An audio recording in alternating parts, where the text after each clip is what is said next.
প্রতিবেশী রাষ্ট্র বাংলাদেশে হিংসা ও অরাজকতায় জর্জরিত। নির্বাচিত প্রধানমন্ত্রী পদত্যাগ করে দেশ ত্যাগের পর নৈরাজ্যবাদী উপাদানের আধিপত্য বিস্তার করে এবং আইন শৃঙ্খলা পুরোপুরি অকার্যকর হয়ে পড়েছে। এই বিশৃঙ্খল পরিস্থিতিতে সেখানকার চরমপন্থী জিহাদিরা হিন্দু সমাজের উপর ব্যাপক নিপীড়ন শুরু করেছে। বৃহস্পতিবার শিলচরে বিশ্ব হিন্দু পরিষদ দক্ষিণ পূর্ব প্রান্তের আয়োজিত সাংবাদিক সম্মেলনে এই কথাগুলো বলেন সভাপতি শান্তনু নায়েক। তিনি বলেন, গত কয়েকদিন ধরে বাংলাদেশে ধর্মীয় স্থান, ব্যবসা প্রতিষ্ঠান ও হিন্দু সংখ্যালঘুদের ঘরবাড়িগুলোতে আক্রমণ করে ক্ষতিগ্রস্ত করা হয়েছে।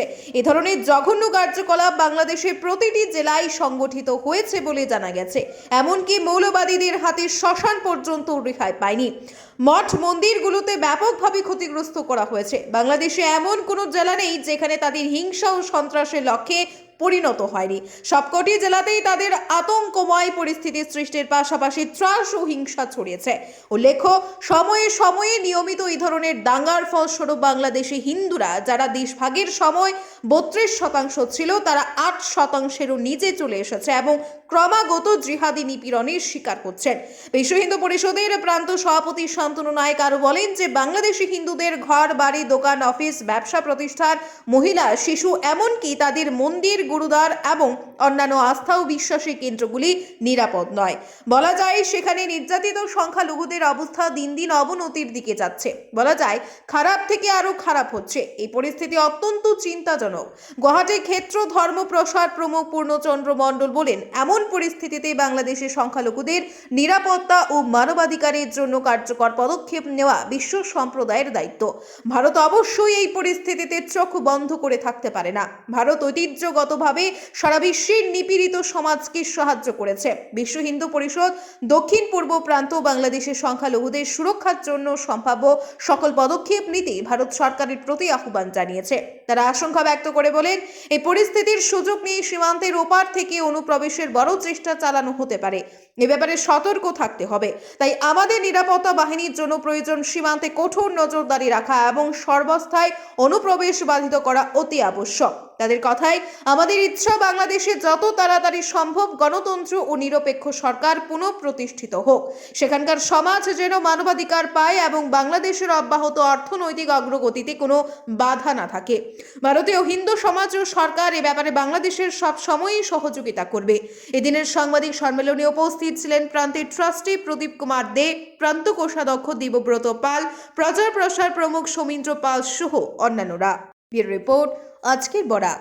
গত কয়েকদিন ধরে বাংলাদেশে সংরক্ষণ বিরোধী আন্দোলনকে কেন্দ্র করে বিশাল উথাল পাতাল রাজনৈতিক চিত্র আমরা দেখতে পাচ্ছি।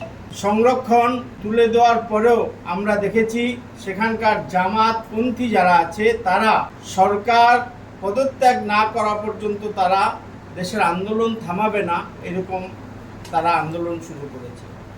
আর তার মধ্যেই আন্দোলনকে কেন্দ্র করে বাংলাদেশ উত্তাল হয়ে উঠেছে। তার ফলে হাসিনা বাংলাদেশ ছেড়ে অন্য দেশে পাড়ি দিয়েছে। পাড়ি দেওয়ার সাথে সাথে বাংলাদেশের অরাজকতা চরম আকার ধারণ করেছে। আগে ছাত্র আন্দোলন কেন্দ্র করে অনেক ছাত্রদের উপর গুলি চলেছে, আমরা দেখেছি। বিভিন্নভাবে কেউ বলছে 1000, কেউ বলছে 200-500 ছাত্র মারা গেছে। কিন্তু আমরা দেখলাম হাসিনা দেশ ছাড়ার সাথে সাথে সমস্ত বাংলাদেশে যেমন আন্দোলন শুরু হয়েছে, আন্দোলনের সাথে সাথে আরেকটা জিনিস আমরা দেখতে পাচ্ছি যে সেখানে হিন্দুদের উপরে আক্রমণ শুরু হয়েছে। বাড়ি ঘর জ্বালানো পোড়ানো, মঠ মন্দির জ্বালানো পোড়ানো, বিভিন্নভাবে তাদের উপর অত্যাচার শুরু হয়েছে, লুট তরাজ শুরু হয়েছে। আমরা বিশ্ব হিন্দু পরিষদ বাংলাদেশের কাছে আবেদন করছি, আপনারা খুব তাড়াতাড়ি স্থিতিশীল সরকার ঠিক করুন এবং হিন্দুদের উপর তথা সংখ্যালঘুদের উপর নির্যাতন বন্ধ করুন। এবং ভারত সরকারের কাছে বিশ্ব হিন্দু পরিষদ আবেদন করছে যে ভারত সরকার এবং আসাম সরকারের কাছে আমরা আবেদন করছি যে ইমিডিয়েট বাংলাদেশে যাতে হিন্দুদের উপর নির্যাতন বন্ধ হয়, তার জন্য সম্যক ব্যবস্থা ভারত সরকারকে নেওয়ার জন্য আমরা আবেদন করছি। এর সাথে সাথে আবেদন করছি আন্তর্জাতিক যারা বুদ্ধিজীবী রয়েছে, রাষ্ট্রীয় যারা দেশ রয়েছে, যে দেশে হিন্দুদের এই দুরবস্থার কথা তারা কিছুতেই বলছে না। হিন্দুদের কি জীবনের কোনো দাম নেই? মা বোনদের কোনো দাম নেই? যেভাবে অত্যাচার চলছে, মানবাধিকারের পক্ষ থেকে কেন তারা আওয়াজ তুলছে না? বাংলাদেশে যেভাবে অত্যাচার হচ্ছে, আমরা তাদের কাছে আবেদন জানাই যে আপনারা সমস্যায় মানবাধিকারের পক্ষ থেকে বাংলাদেশে হিন্দুদের অত্যাচারের বিরুদ্ধে আবেদন করুন, আওয়াজ তুলুন। এবং আমরা এই সরকারকে আবেদন করব যে সেই দেশে হিন্দুদের যাতে স্থিতিশীল থাকতে পারে এবং মঠ মন্দির মা বোনকে নিয়ে সুরক্ষিত থাকতে পারে, তার জন্য সমস্ত রকম ব্যবস্থা ভারত সরকারকে গ্রহণ করার জন্য বিশ্ব হিন্দু পরিষদ আবেদন করছে। পরিষ্কার বিষয়, আজকে দেশভর বামপন্থী মানবাধিকার একটা বিষয় আমরা পরিলক্ষিত করি। কারণ তারা যেভাবে হিন্দুদের উপর অত্যাচার হওয়ার পরে একটা কথা বলে না এবং ছোট ছোট ঘটনাকে কেন্দ্র করে তারা আকাশ পাতাল করে তোলে, আজকে আমরা এই জিনিসটা দেখতে পাচ্ছি। শুধু তাই নয়, পুরো ভারতবর্ষ তথা পৃথিবীর বুদ্ধিজীবী যারা ছোট ছোট ঘটনাকে কেন্দ্র করে আকাশ পাতাল করে তোলে, আজকে তারাও একটা কথা বলছে না হিন্দুদের জন্য। কেন? হিন্দুদের জীবনের কিছু মূল্য নেই, দাম নেই?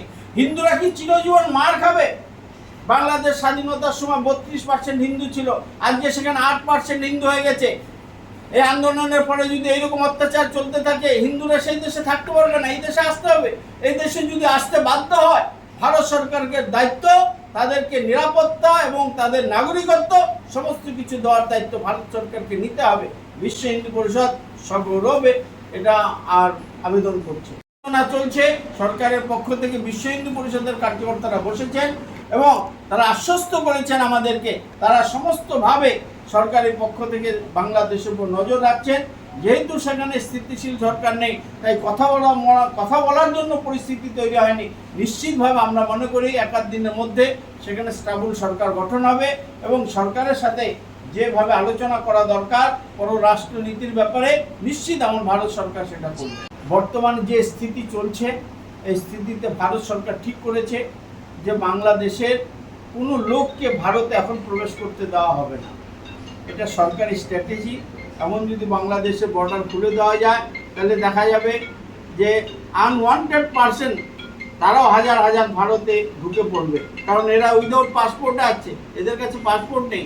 এরা যারা বাংলাদেশ বর্ডারে ভিড় করছে, নিশ্চিতভাবে পরিস্থিতি যদি ঘোরালো হয়, তাদের জন্য ভারত সরকারকে চিন্তা করতে হবে। এটা বিশ্ব হিন্দু পরিষদের আবেদন।